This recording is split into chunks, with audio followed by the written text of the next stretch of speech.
Have you ever stopped to think that the most unlikely love is the one that changes everything? That the stories that should be impossible are exactly the ones that teach us what it means to be human? I used to believe that people like me don't cross paths with people like him. That there are invisible lines in the world, lines of power, status, worthiness, and that crossing them is asking to get hurt. But then it happened. It happened in an ordinary hallway, with spilled coffee and a look that lasted 3 seconds too long. And everything I thought I knew about love, about distance, about impossibility, crumbled. This isn't a story about corporate fairy tales. It's not about the modern Cinderella who wins the prince in a suit. It's about something far more terrifying and far more real. It's about being seen, really seen, by someone who has all the power in the world to ignore you, but chooses to do the opposite. It's about the fear of not being enough, about the looks that judge you before even knowing the truth, about the absurd courage it takes to say, "I choose this," when the whole world screams that you're wrong. And it's about discovering that sometimes love doesn't ask for permission. It simply happens, in the most unexpected moment, with the most unlikely person, in the place you least imagined. My name is Sofia, and this is the story of the day I met Daniel, my boss, my CEO, the man who shouldn't have looked at me that way. But he did. And me? I let him. And if you've ever felt like you weren't enough, that the world judged you before knowing you, or that the love you feel is too big to fit within the rules imposed on you, then this story is for you. Because in the end, what I learned is this: true love doesn't ask for permission. It doesn't respect hierarchies. It doesn't fit in boxes. It simply chooses. And when it chooses you, all that's left is the courage to choose back. So, take a deep breath. Because what you're about to hear isn't about perfection. It's about truth. About mistakes, stumbles, spilled coffee, and silences that said more than 1,000 words.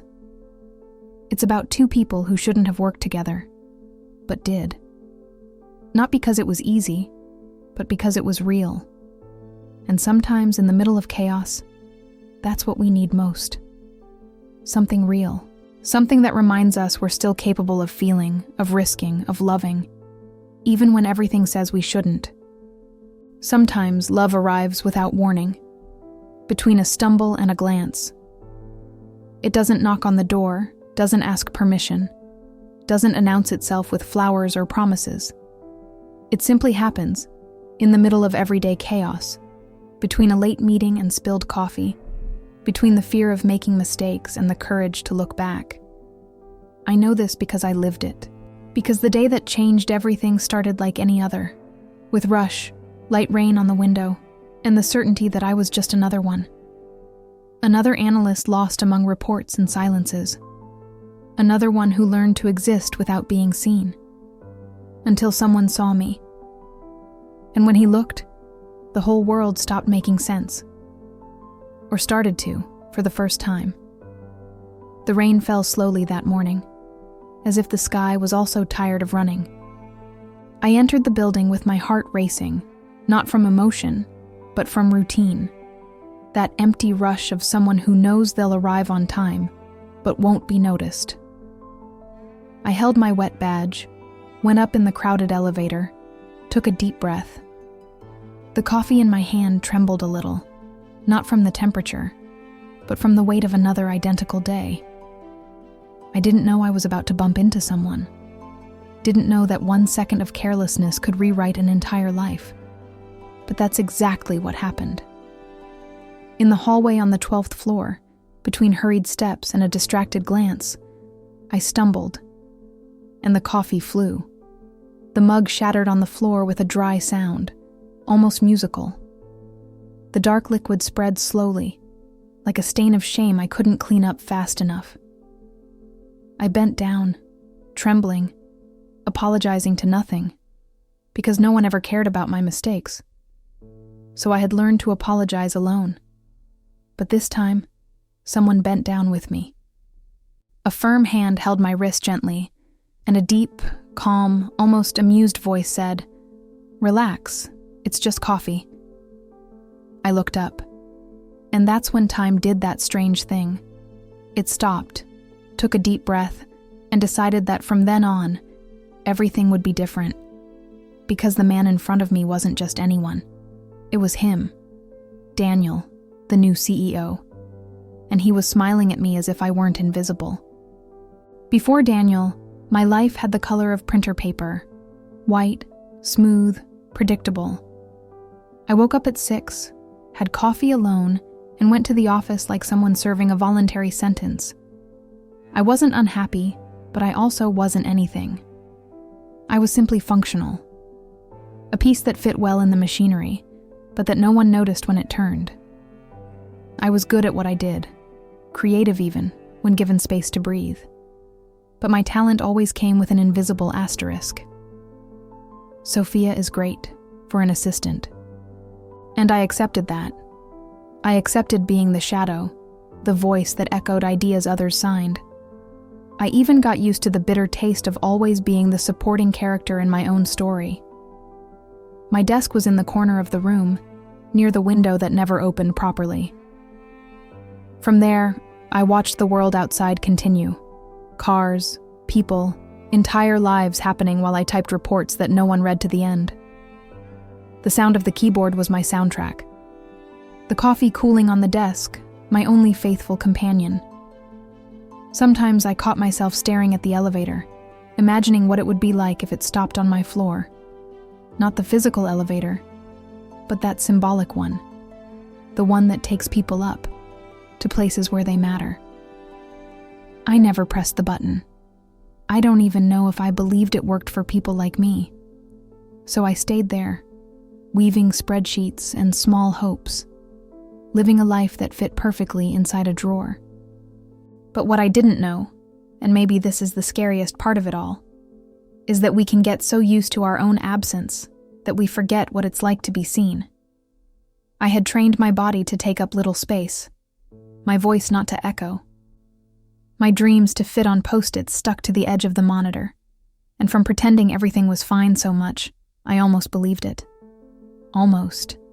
Because deep down, very deep down, there was still a part of me that screamed quietly, asking to be noticed. Not by the boss, not for professional recognition, but by someone who would look at me and say, "You exist, and that matters." I just didn't imagine that someone would arrive in a suit, with a crooked smile, and would make a point of looking at me exactly when I most wanted to disappear. The news arrived before him. As always happens with important people, their presence echoes even before they step on the ground. "There's a new CEO," they said in the elevator. "Too young," they commented in the break room. "Too confident," they whispered in the hallways. I listened to everything from afar, with that lazy interest of someone watching a movie they didn't ask to see. Changes at the top never affected me. I was so far from the main meeting rooms that the decisions of the powerful seemed like news from another country. So when Daniel arrived, I didn't even bother looking for him. I had no reason.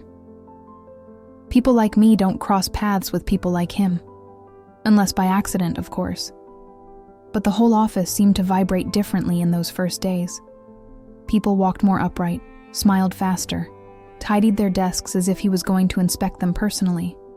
I found it all kind of ridiculous, to be honest. That corporate dance of, let's impress the new boss, always seemed too exhausting to me. I preferred to stay in my corner, doing my work, invisible as always. Until a colleague, Mariana, passed by my desk and said, almost breathless, "Sofia, did you see him? He's different." I laughed. "Different how?" She stopped, thought, and answered with a strange smile. "Different like someone who really looks at you." I didn't understand at the time, but I kept that phrase, not knowing it would come back to haunt me. On Friday of that week, he passed through my area. I was focused, headphones on, fingers dancing on the keyboard, completely oblivious to the movement around me. When I took off my headphones to get water, I noticed the silence. Everyone staring at the hallway. And there he was. Daniel. Tall, impeccable navy blue suit, hands in pockets, walking slowly as if he had no rush to get anywhere. He greeted people with a slight wave, but didn't stop. Until, for some reason I'll never understand, he stopped in front of my desk. He looked at me. It wasn't that quick, polite look we give strangers. It was long, curious, as if he was trying to read something written on me that I myself didn't know. I froze. He smiled, a small smile, almost mischievous, and moved on. And I stayed there, with my heart beating erratically, thinking, what just happened? The summons came on a gray Monday, a dry, direct email without detours. Sophia, I need you to present the creative restructuring project at the 3 p.m. meeting. Main room. Daniel. I read it 3 times, thinking I had misunderstood. Me? Present? In the main room? That made no sense at all. My project was good, yes, but it was my project. Made during spare hours, lunch breaks, nights when I stayed alone in the office while everyone left. No one had ever asked to see it. No one had ever cared. And now the CEO wanted me to present it. To him. To the board. To people I only saw from afar in corporate photos. I spent the entire morning rehearsing. Every word, every pause, every breath. I printed the slides, reviewed the numbers, practiced in front of the bathroom mirror until my voice sounded firm. But when I arrived at the meeting room, all that confidence evaporated. The table was huge, glass, reflecting the cold ceiling lights. The directors sat like judges, silent, waiting. And Daniel. Daniel was at the head, leaning back in his chair, with that air of someone who has all the time in the world. He saw me enter and waved, casual, as if we were old acquaintances. I tried to smile, but my mouth just trembled. I connected the laptop, cleared my throat, and began. And in the first slides, I stumbled. Not in words, but in his gaze. Because while everyone looked at the screen, Daniel looked at me. It wasn't a look of judgment. It was pure attention. As if every word I said mattered more than the data, more than the graphs, more than the project itself. He leaned forward, rested his chin on his hand, and smiled slightly when I said something about resignifying internal communication. It was a small smile, almost invisible, but I felt it. I felt as if someone had turned on a light inside me that I didn't even know was off.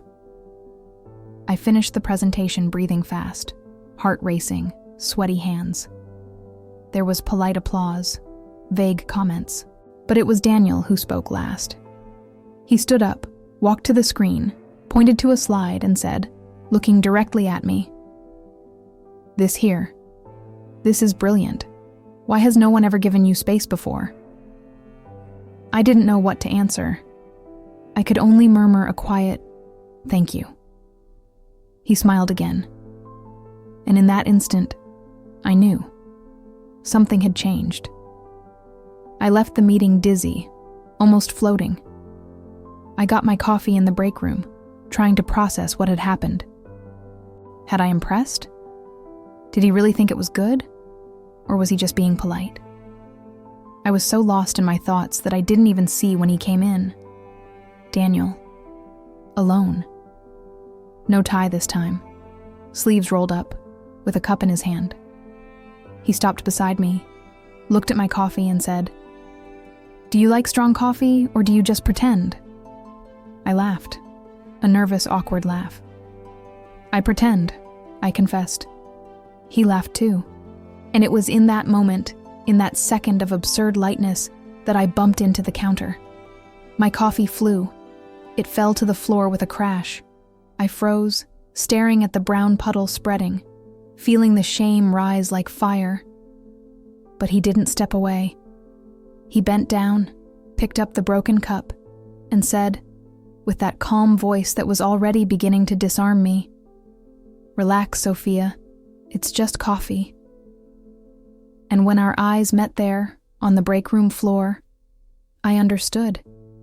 It wasn't about the coffee. It never was.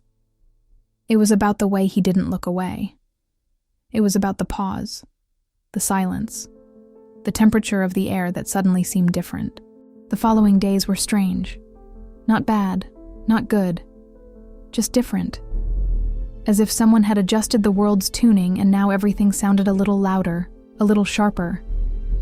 I went back to my desk, to my routine, but something had changed.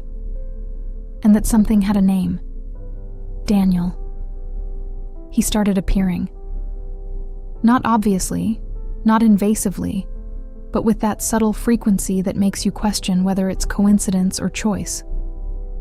He passed through my hallway more often, participated in meetings he used to delegate, and always found a way to ask my opinion. "Sophia, what do you think about this? Sophia, can you review this data?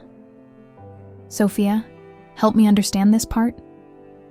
And every time he said my name, I felt as if he was drawing something invisible in the air, something only we could see. I tried to resist. I really tried. Because people like me don't get involved with people like him. It's not just about hierarchy. It's about reality. He was the CEO, young, brilliant, owner of a future I could barely imagine. And me? I was the analyst in the corner, the one who pretended to like strong coffee, who stumbled over words when nervous. It didn't make sense, so I created distance. I answered his emails politely, but technically. Avoided crossing paths with him in the hallways. Had lunch earlier to avoid finding him in the break room. But the more I distanced myself, the more he seemed to get closer. And the worst, or the best, I still didn't know, is that he did it in such a natural way that it seemed inevitable. As if the universe was conspiring to put us in the same place, at the same instant, breathing the same air. There was a day when he entered a meeting I was leading. It wasn't an important meeting, just a routine alignment with the communications team.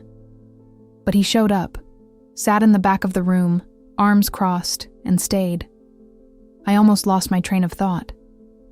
I felt the weight of his gaze, even without looking directly. When I finished, everyone left. Except him. Daniel stayed, arranging papers that didn't need to be arranged, clearly waiting. I pretended not to notice, gathered my things slowly, but he spoke before I could escape. "You're good at this." I paused. "At what?" "At leading without shouting. At making people follow you without them realizing." I didn't know what to say. He smiled. "It's rare, Sophia. Don't waste it." And he left, just like that, without waiting for an answer, leaving those words echoing inside me like a promise I didn't ask for, but secretly wanted to keep. Weeks passed, and the game continued. An invisible game, made of crossed glances, smiles at the wrong time, silences that said more than any conversation. He started leaving notes on my desk. Nothing romantic, just observations about projects, suggestions, inside jokes about boring meetings. But the handwriting was his. The attention was his. And that somehow seemed more intimate than any grand gesture. I started looking for these notes, waiting for them, smiling alone when I found a new one, carefully folded next to my keyboard. My colleagues started noticing. "Daniel likes you," Mariana said one day, half joking, half serious. I denied it too quickly. But when I got home that night and looked at the last note, "You have a unique way of seeing the world. Don't let anyone erase that." I knew. I knew I was losing this battle. I knew that, no matter how much I tried, there was no turning back. Love doesn't shout. It settles in the details you pretend not to notice. And I could no longer pretend. The rumors started slowly. As always happens with things that should be private, they leak, spread, take on a life of their own. First, it was a strange look in the break room. Then, a sudden silence when I entered a room. And then, on a cold Tuesday morning, Mariana pulled me into the bathroom with a tense face. "Sofia, they're talking about you," she said, almost whispering. "Talking about what?" I asked, pretending not to know, but already feeling the weight in my stomach. "That you and Daniel, that you're together, that you only got attention because of that." The words fell like stones.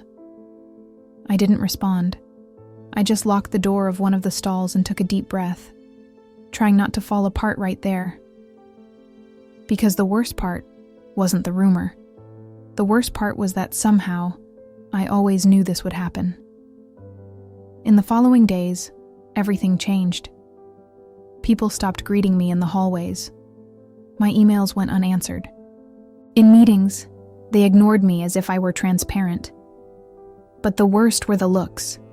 That mixture of judgment, envy, and contempt that burns more than any word. I tried to continue, tried to pretend it didn't hurt. But every day at the office was like walking on broken glass. And the cruelest part? Daniel didn't know anything. He kept looking for me, sending messages, smiling when we crossed paths. And me? I started pulling away. I responded with monosyllables, avoided his meetings, pretended to be busy when he appeared. Because I knew, as long as we were close, I would just be the analyst who seduced the boss. And everything I had built, my work, my credibility, my dignity, would be erased by a poisonous whisper. There was a moment when I almost told him. Almost. It was on a Friday, late afternoon, when he appeared at my desk with that worried look. "Sofia, are you avoiding me?" I denied too quickly. "I'm just busy." He didn't believe it. He sat on the edge of the desk, crossed his arms, and said in that low voice that disarmed me, "Don't lie to me, please."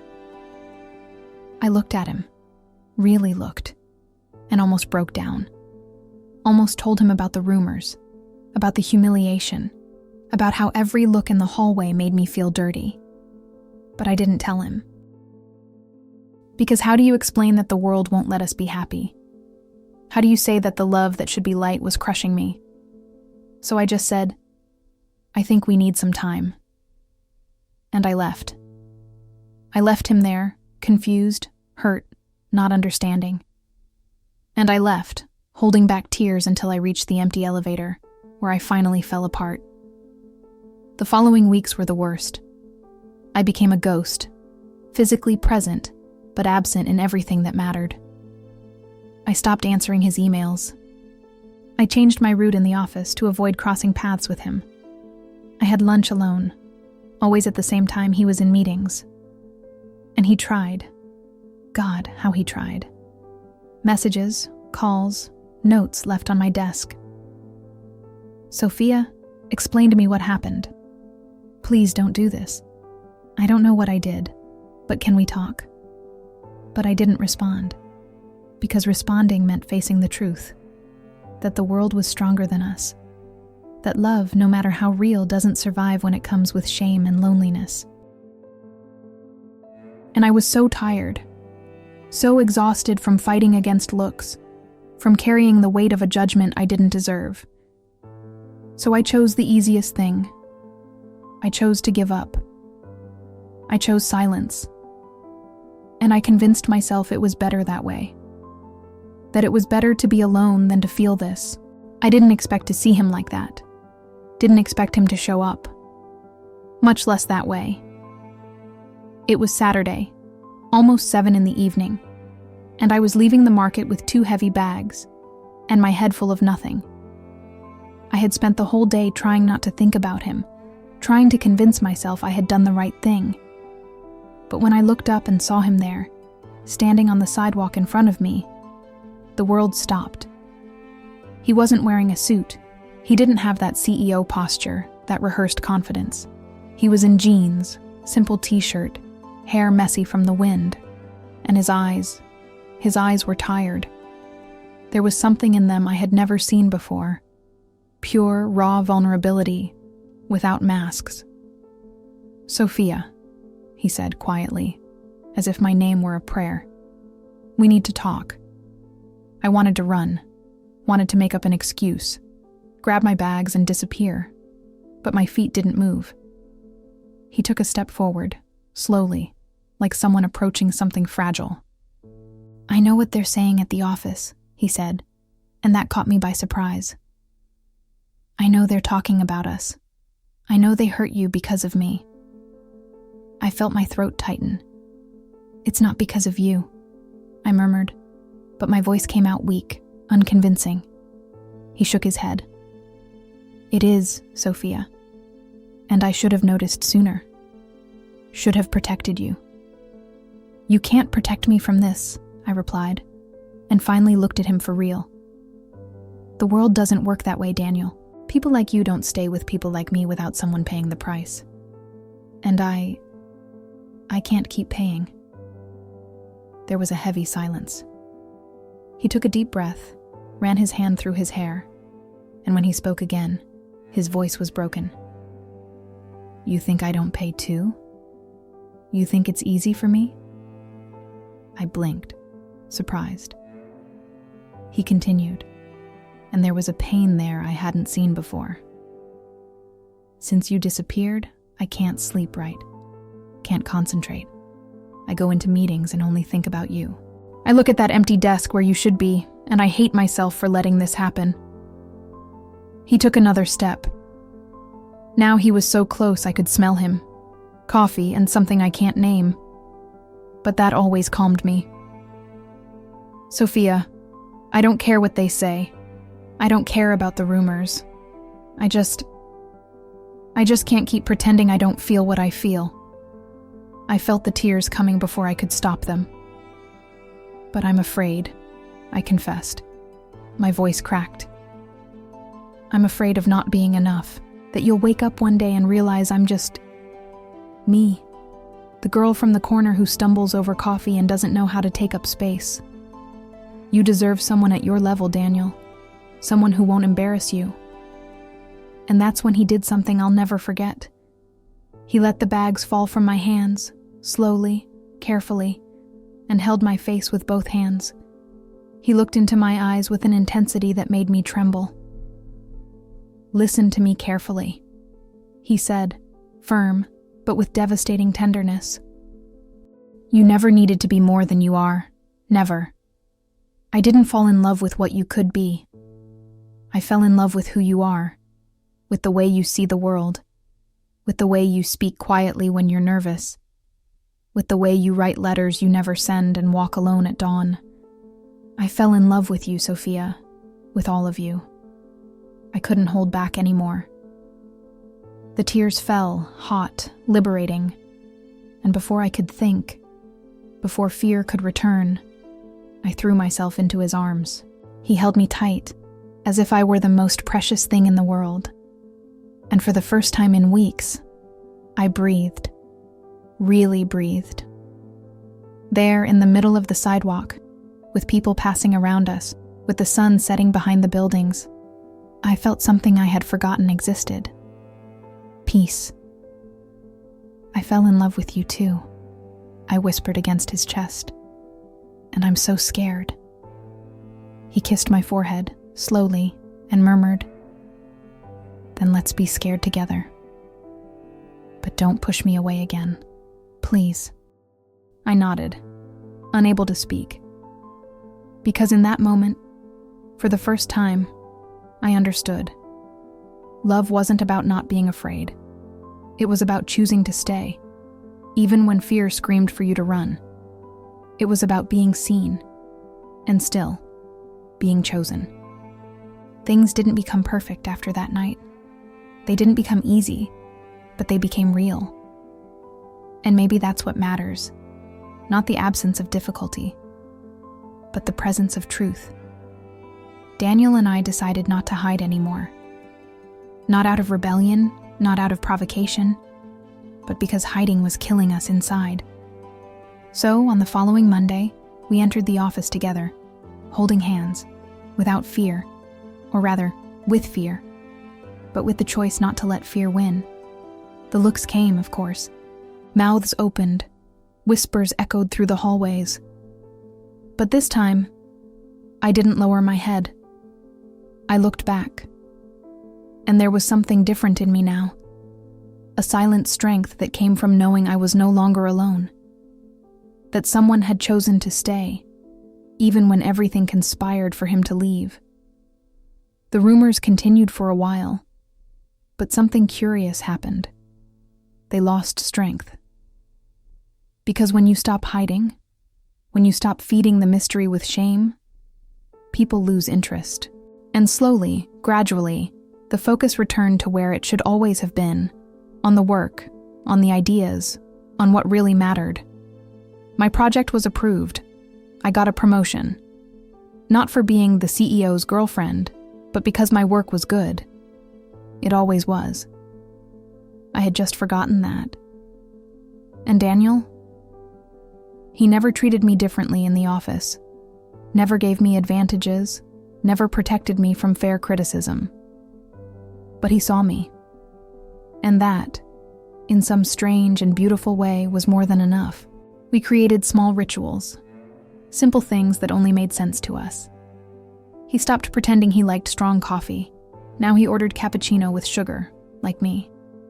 I stopped trying to take up little space. I sat in front in meetings, spoke louder, laughed without fear. We had lunch together sometimes, but not always.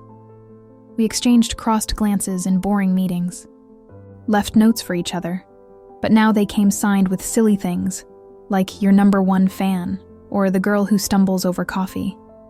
And at night, when we went home, because yes, eventually we started sharing a space, a time, a life. We sat on the living room floor and talked. About everything. About nothing. About what worked and what still scared us. And it was in those moments, in those comfortable silences between one sentence and another, that I felt, this is love. Not movie love, full of grand gestures and epic soundtrack, but real love, the kind that breathes together, that